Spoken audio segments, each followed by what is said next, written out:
एक गांव में गरीब किसान रामू अपनी पत्नी गीता के साथ रहता था। वह किसी तरह परिवार के लिए 2 वक्त की रोटी जुटा रहा था। उसकी आर्थिक स्थिति अच्छी नहीं थी। उसके घर के आंगन में छोटी सी जगह में उसका बगीचा था, जिसमें उसने बहुत मेहनत करके बैंगन के पौधे लगाए। लेकिन जब वह पौधे बड़े हुए तो एकाएक सारे पौधे सूख गए। केवल एक पौधा हरा भरा व तंदुरुस्त था, पर उसमें सिर्फ एक ही बैंगन लगा था।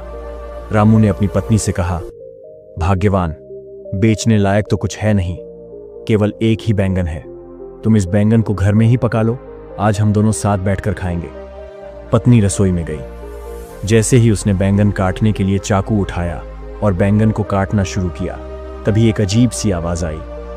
धीरे धीरे काटो, धीरे धीरे। आवाज सुनकर वह डर गई। चारों ओर देखा, कोई नहीं था। फिर से काटने की कोशिश की, फिर वही अजीब आवाज। डर के मारे उसने बैंगन वहीं फेंक दिया और खेत में भागी, जहां उसका पति काम कर रहा था। पास पहुंचकर सारी बात रामू को सुनाई। रामू पहले तो अपनी पत्नी की बात पर हंसा, फिर बोला, भाग्यवान, ये कैसी बहकी बहकी बातें कर रही हो? जरूर तुम्हारे साथ किसी ने मजाक किया होगा, या हो सकता है तुम्हें कोई भ्रम हो गया हो।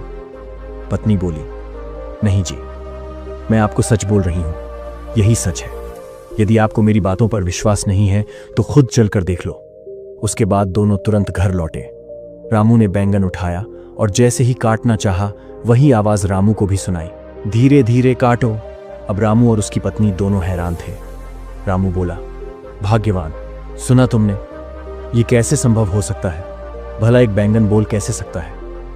थोड़ी देर बाद रामू ने हिम्मत जुटाकर बैंगन से कहा, सच बताओ, कौन हो तुम? बैंगन से आवाज आई, सुनो, मैं एक बैंगन राजकुमारी हूं, मुझे आराम से काटो और बाहर निकालो। रामू ने प्यार से बैंगन को काटा तो उसमें से एक सुंदर कन्या निकल आई। दोनों अचंभित रह गए। उनकी कोई संतान नहीं थी, तो जब उन्होंने उस कन्या को देखा तो ममता जाग उठी और उस बच्ची को गोद ले लिया। नाम रखा बैंगनती, क्योंकि वह बैंगन से जन्मी थी।